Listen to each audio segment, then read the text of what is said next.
de reunirnos, alabar tu nombre y poder exaltarte por lo bueno que ha sido durante la semana.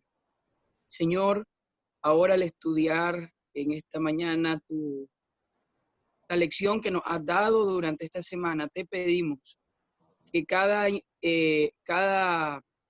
enseñanza pueda ser de bendición para nuestra.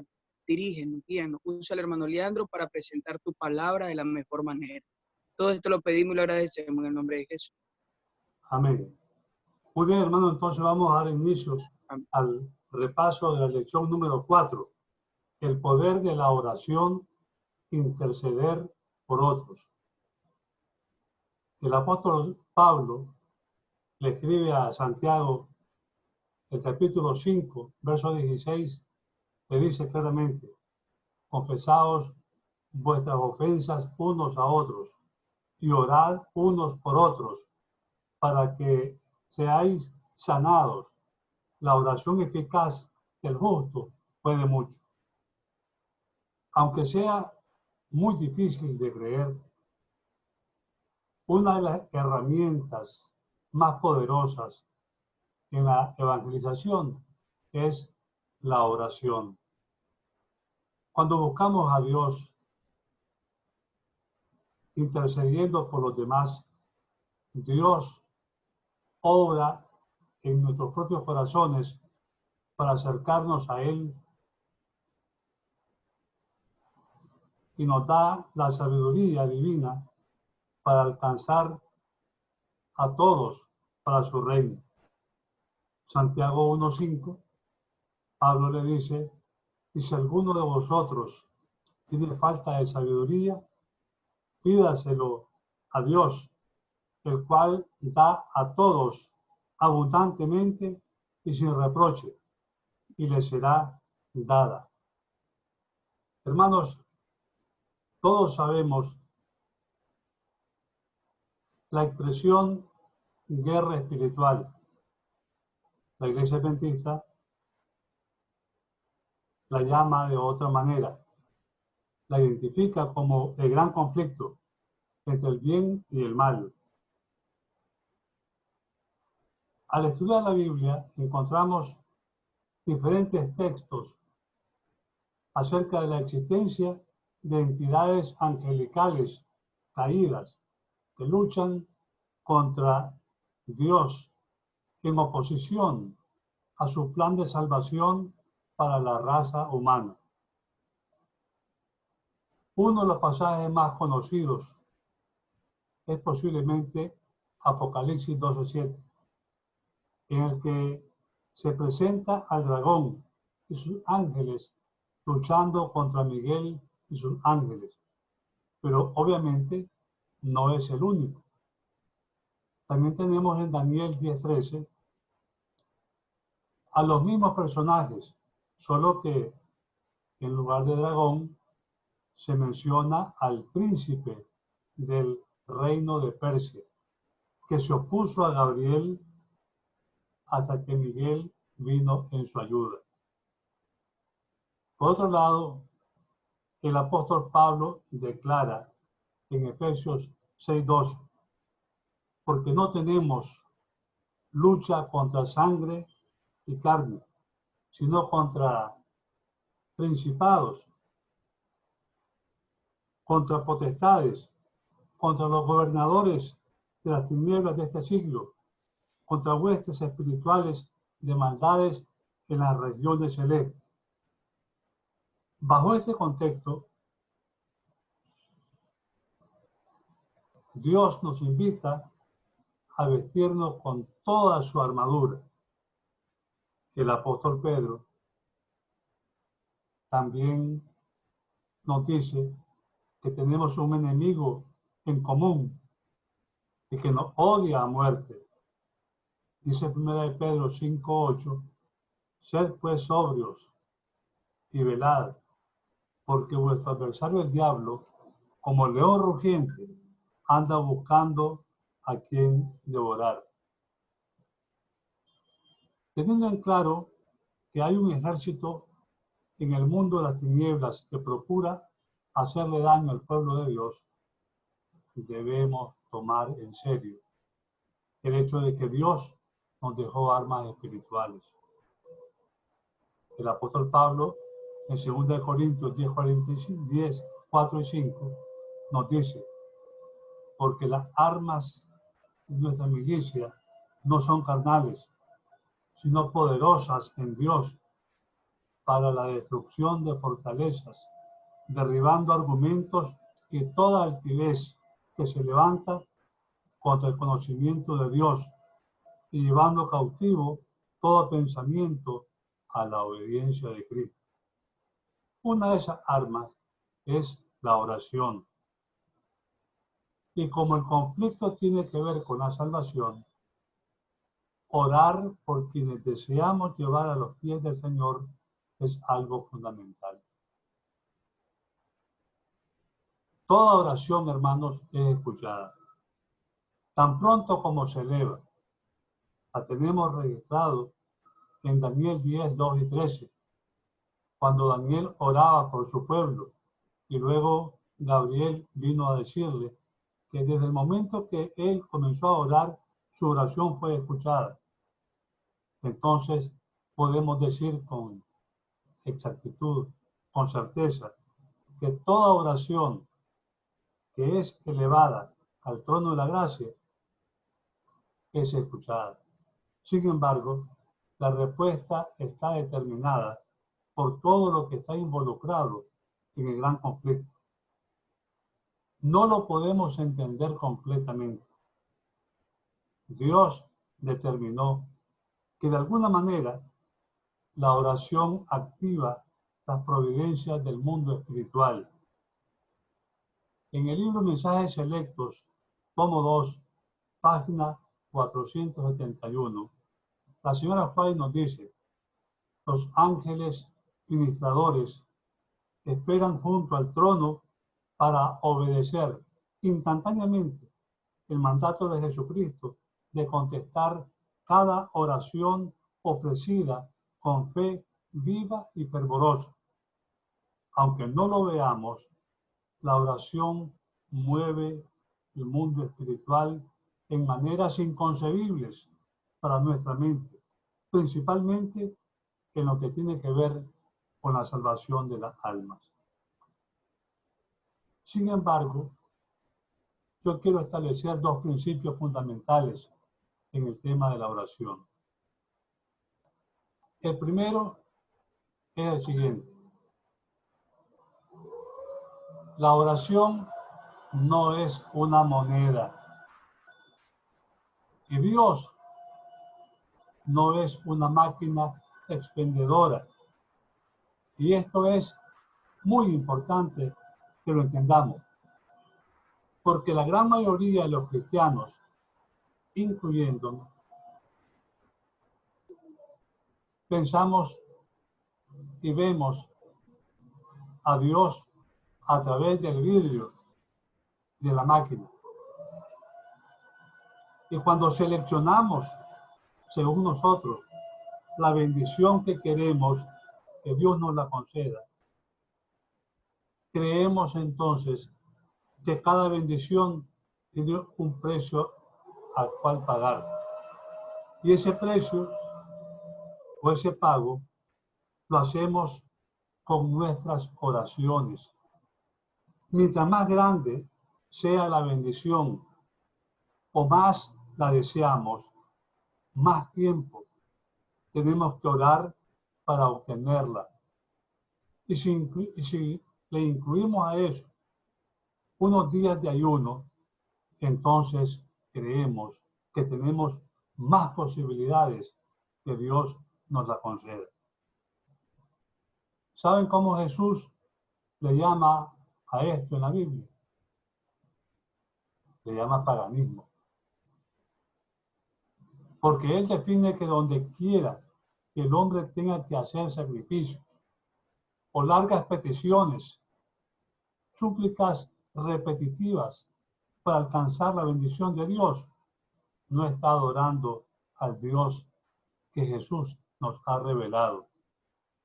La oración, hermanos, es algo total y completamente diferente. quiero decirle algo muy importante.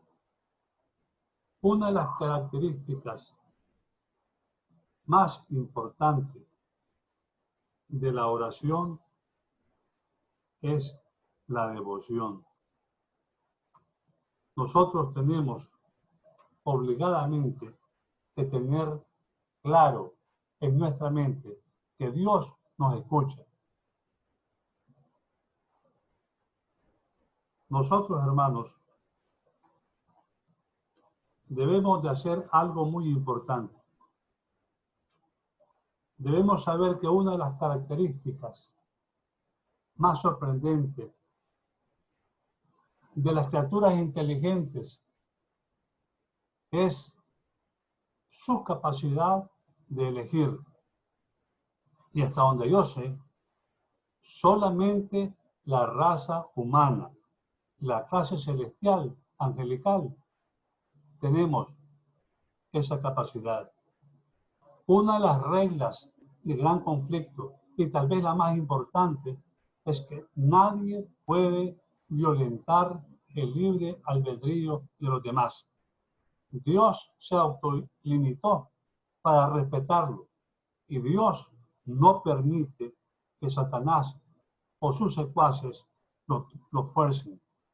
Eso significa que nadie puede tomar una decisión por otros. Sin embargo, el objetivo de Dios es que nosotros le entreguemos nuestra voluntad para que Él la pueda conducir. Proverbios 23-26 nos dice lo siguiente: dame, hijo mío, tu corazón, y miren tus ojos por mis caminos. De igual manera, el enemigo quiere que nosotros le demos el control de nuestra mente. Sin embargo, así como todos los demonios del universo no pueden obligar a un ser humano a caer, tampoco Dios, con su gran omnipotencia, puede imponer a alguien su voluntad para que lo acepte.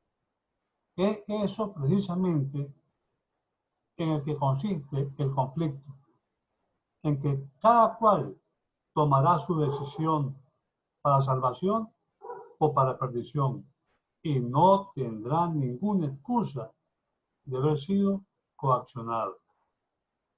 Pero hay algo que sí se puede hacer tanto del bando de la luz como el de las tinieblas, y es ejercer influencia. Y es ahí donde la oración por los demás tiene lugar. Aunque ninguna plegaria lograra que la voluntad de alguien sea forzada, en los momentos de oración, nuestro corazón se enlaza con el corazón de Dios y ocurren dos cosas muy importantes. En primer lugar, supongamos que ustedes y yo somos familiares o amigos y yo estoy orando por la conversión de uno de ustedes. Pues lo primero que ocurre cuando yo oro por usted tiene que ver conmigo. La oración abre mi corazón a la influencia divina, de tal manera que Dios me da sabiduría para saber cómo darle a conocer el plan de salvación. En cuestión de sabiduría, la Biblia dice que Dios la da abundantemente y sin reproche, como la vimos en el párrafo anterior. Lo segundo es que cuando oro por la salvación de ustedes, ocurre directamente en ustedes como respuesta a mi oración. Dios proveerá la mejor oportunidad para que ustedes tomen conciencia de la condición en que están, que tengan una mente clara y tomen la decisión correcta para vida eterna. Que el Señor va a organizar providencialmente las circunstancias más convenientes para que ustedes puedan tener receptividad a las cosas espirituales. 1 de Juan 5, 14 y 16 es algo extraordinario.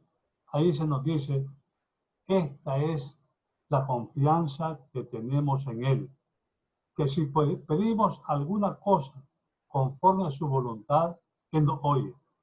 Y si sabemos que Él nos oye, en cualquier cosa que pidamos, sabemos que tenemos las peticiones que le hayamos hecho. Si alguno viere a su hermano cometer pecado que no sea de muerte, pedirá y Dios le dará vida. En otras palabras, hermanos, el texto que acabo de leer nos da la seguridad que en cuanto pedimos por la salvación de otros, Dios nos oye y nos convertirá en medios para hacerles llegar la vida que ha provisto Dios mediante su salvación. Obviamente no dice que lo forzará, sino que en respuesta a mi oración proveerá los medios para alcanzarlo. Le corresponderá a cada individuo decidir, mas la providencia proveerá las mejores oportunidades en su favor. Es maravilloso orar por los demás. Mateo 18, 19 y 20. El contexto de esta cita está en los versos 15 y 16. Lo que hay que hacer cuando un hermano peca contra nosotros y nuestro esfuerzo individual y colectivo por su salvación. El texto es claro y nos dice lo siguiente. Si dos de vosotros se pusieran de acuerdo en la tierra acerca de cualquier cosa que pidieren, les será hecho por mi Padre que está en los cielos. Porque donde están dos o tres congregados en mi nombre, ahí estoy yo en medio de ellos. Elena White, en Manuscritos Inéditos, tomo 9, página 303.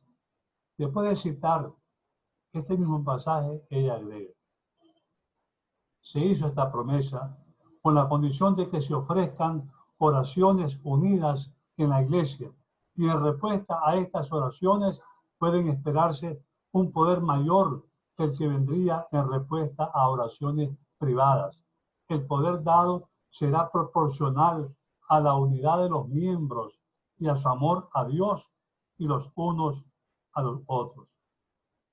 Lo importante de esta cita es que el poder es proporcional a la unidad. Estoy seguro que lo captaron. No podemos darnos el lujo de tener desunión en la iglesia. Somos diferentes. Tenemos diferentes o similares formas de pensar, un carácter fuerte. Pero Dios, con oración, lo cambiará. Y estamos seguros que muy pronto. La oración intercesora hace la diferencia. Y hay mayor poder cuando oramos juntos por una persona. Si hay alguien de quien podemos aprender en cuanto a la oración en favor de la salvación de los demás, es de nuestro Señor Jesucristo. El Señor Jesucristo tenía tiempo específico y definido. Marcos 1:35 dice que el Señor, levantándose muy de mañana, siendo aún muy oscuro, salió y se fue a un lugar desierto y allí oraba. En primer lugar, vemos que el maestro tenía un tiempo específico para orar. El texto dice que era muy de mañana, siendo aún muy oscuro.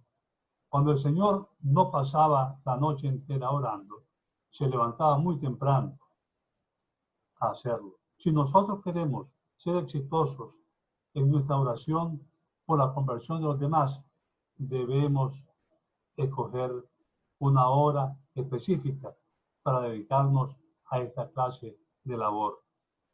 El texto también nos muestra que Jesús tenía lugares favoritos para orar. En este caso, la expresión en un lugar desierto, que significaba sencillamente en sitios solitarios, libres de interrupciones. La tarea de orar por la conversión de los nuestros requiere también esta estrategia. Una de las cosas importantes que aprendemos de esta lección es que Jesús oraba en forma audible, contrariamente a lo que yo había creído y había supuesto y había enseñado. La Biblia enseña enfáticamente que el Señor oraba audiblemente. Hebreos 5:7 nos dice, y Cristo, en los días de su carne, ofreciendo ruegos y súplicas con gran clamor y lágrimas al que le podía librar de la muerte, fue oído a causa de su temor reverente. Son varios los textos que dicen que el Señor oraba audiblemente, como la triple oración en Getsemaní, su oración antes de enseñar el Padre Nuestro y la que hizo ante la tumba de Lázaro. Fueron oraciones que todos la escucharon. La señora White escribió en el libro de la matutina, Nuestra elevada vocación, página 132, lo siguiente, escuchen. Aprender a orar en voz alta cuando únicamente Dios puede oírles. A mí se me había inculcado a orar en silencio para que el diablo no supiera lo que estoy diciendo. Sin embargo, no parece haber ningún problema cuando lo hacemos audiblemente. Ya el Señor lo hacía y se nos aconseja a que lo aprendamos a hacer. Al parecer, cuando hablamos con Dios en voz alta, la mente no divaga, como si lo hace cuando lo hacemos mentalmente. Allí la mente divaga. Cuando lo hacemos audiblemente, entonces la mente se enfoca en la oración y al final nos vamos a acostumbrar. Qué bueno sería que lo hagamos audiblemente y que las demás personas que nos miran arrodillados orar también escuchen la oración personal, no colectiva, personal que estamos elevando al trono de la gracia. Cuando oramos por una persona en concreto, debemos mencionar el nombre propio de esa persona. Así como cuando Jesús oró por Pedro. Lucas 22, 31, 32 dice, dijo también el Señor, Simón, Simón, que aquí Satanás os ha pedido para zarandearos. Me pongo a pensar, ¿a quién tuvo que pedirle permiso Satanás para zarandearlo? A Dios. Dios es el que controla todas las cosas.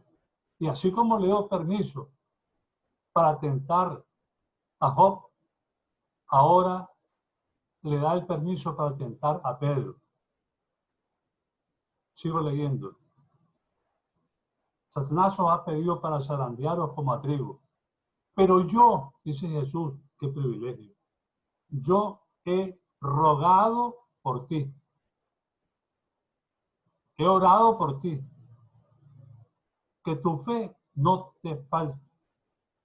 Y no te va a faltar, porque yo he orado por ti. Y una vez que hayas vuelto, confirma a tus hermanos. Hermanos, son muchas las lecciones de este par de versículos, pero nos concentramos en el hecho de que el Salvador rogó por Pedro de manera particular, con nombre propio, y su oración fue contestada. Esta es una clara invitación a hacer nosotros lo mismo por las personas que estamos interesados en orar. Finalizo diciendo, hermanos, la oración intercesora moviliza de una manera inexplicable las providencias divinas para la salvación de nuestros seres queridos. Que Dios les bendiga. Si hay alguien que desea participar, es el momento para hacerlo. Adelante.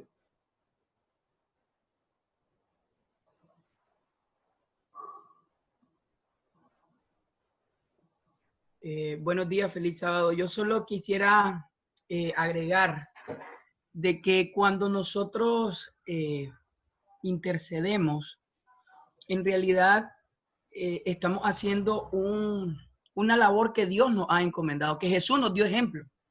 No es solamente que es nuestro, ¿cómo les digo? Nos funciona y nos beneficia a nosotros, no, en realidad es un deber que tenemos. Jesús intercedió por sus discípulos. Y también hay muchos ejemplos donde otros intercedieron, pero realmente nosotros tenemos que entender que la respuesta, la oración, no es que todas van a ser contestadas a nuestra manera, o como nosotros queremos. Y quiero leer textual una cita que se encuentra en Testimonios para la Iglesia, tomo 1, que está en la lección. Dice, tenemos la seguridad de que ni una oración se pierde, ni Dios olvida a nadie. Están almacenadas en el cielo para ser respondidas en el momento y en el lugar que Él considere mejor. La oración de fe nunca se pierde, pero es presunción suponer que siempre será contestada en la forma misma y para el objeto mismo que esperamos. No podemos dejar de orar porque no hay una respuesta tal y como nosotros consideramos o creemos que debe de ocurrir. Dios conoce el tiempo y conoce el momento para darnos respuesta a nuestras oraciones. No por eso vamos a dejar de orar. Hay que seguir orando, hay que seguir clamando, hay que seguir intercediendo con nombre específico, claro. Oro por tal persona, oro por el caso tal. Porque nosotros muchas veces decimos, oro por toda la iglesia, oro por todo. Sí, sí funciona, digamos que sí. Pero en realidad cuando intercedemos debemos de orar por las personas específicas, por los territorios específicos. Porque es muy difícil estemos haciendo la labor misionera y vamos a orar por los 100 estudios bíblicos que hay. Pero podemos orar por el territorio que estamos trabajando. Pero si conocemos de un caso o nos han pedido que oremos por una situación específica, nuestro deber es orar de manera específica por la situación por la cual nos han pedido o consideramos que debemos de interceder. No debemos de descuidar. A veces los seres humanos queremos respuestas rápidas, queremos cambios automáticos, pero en realidad Dios, que conoce lo mejor para el ser humano, sabe en qué momento va a dar la respuesta a nuestra oración intercesora. Y no por eso vamos a dejar de orar. Me gustó porque yo me pongo a pensar en los padres que oran por sus hijos que se han alejado de la iglesia. Un padre nunca va a dejar de orar por sus hijos y no quiere que los hijos no regresan, no porque Dios no quiera que regresen, pero es deber de los padres de la iglesia seguir orando por esos hermanos, por esos hijos que se han retirado de la iglesia. Así que me gustó porque nosotros muchas veces queremos la respuesta ya, inmediata, en el momento. Y eso no quiere decir que Dios no escuchó tu oración. Eso no quiere decir que no debemos de seguir intercediendo. Es nuestro deber hacerlo. Debemos de continuar haciéndolo. Pero no debemos de perder de vista que quien en realidad contesta nuestras oraciones, quien en realidad sabe en qué momento es el indicado, es Dios. No debemos de desistir de orar los unos por los otros. Muchas gracias, Miguel. Te agradecemos mucho tu participación, siempre muy oportuna y efectiva. Que Dios te bendiga. Y te recuerdo que he estado orando por vos toda esta semana. Gracias, hermano. Gracias. Igualmente, yo he estado orando por usted. Muchas gracias. Yo he sentido tu oración. Que Dios te bendiga, hermano. Gracias igual, hermano Leandro. Estamos contentos de poder compartir con nuestros hermanos acá. Muchas gracias. Un abrazo y saludo al hermano Patterson. Ha estado callado hoy. Y hermana Benar, un abrazo y un saludo para ella. Para todos. Feliz sábado, hermano. Mucho gusto. Sí, igual, feliz sábado, hermano. Lo que pasa es que no sé ocupar todavía este sistema bien y si no tengo a la doña al lado. Pero queremos escucharlo, ¿verdad, hermano Leandro? Queremos escuchar su aporte. No. Bueno, mi aporte mire, cuando yo oro, usted tenía razón en lo que dice. Tiene que ser por una persona precisa. Entonces, por ejemplo, yo, en mi caso, con el hermano Leandro, yo oro porque yo conozco su gravedad, por decir algo, ¿verdad? Oro por una tía que la operaron de una cuestión en el estómago con nombre y apellido específico, pues, ¿ya me entiendes? Entonces, pero también siempre oro por todos los miembros de la iglesia y hasta por mis vecinos, pues, aunque no se hagan metitas, ¿me entiendes? ¿Ves? Porque a veces uno tiene, pues, malos vecinos y tiene que orar, pues, para ver que a través del Espíritu Dios los cambie, ¿me entiendes? Entonces, y eso es que yo paso, pues, solo encerrado aquí, pues. Entonces, lo que le quiero decir, pues, que yo, por lo menos por el hermano Leandro, oro por mi esposa, porque está con asuntos de prediabetes, y oro para que se le quite ese deseo, pues, de comer dulce y cosas así, ¿ya me entiendes? Y ¿qué otro hermano? Hay otro hermano que estoy orando también por él. Muchas gracias, hermano Patterson. Que Dios lo bendiga. Bueno. Es un ministerio el dedicarse a la oración. Yo tengo muchos recuerdos de Matagalpa. El hermano ya murió, Juan Rodríguez, un señor ya de edad. Él me decía a mí, yo no sé predicar, yo no puedo dar una clase, pero lo que sí puedo hacer es orar. Entonces él nos acompañaba en el equipo misionero que andábamos y él oraba de una manera extraordinaria.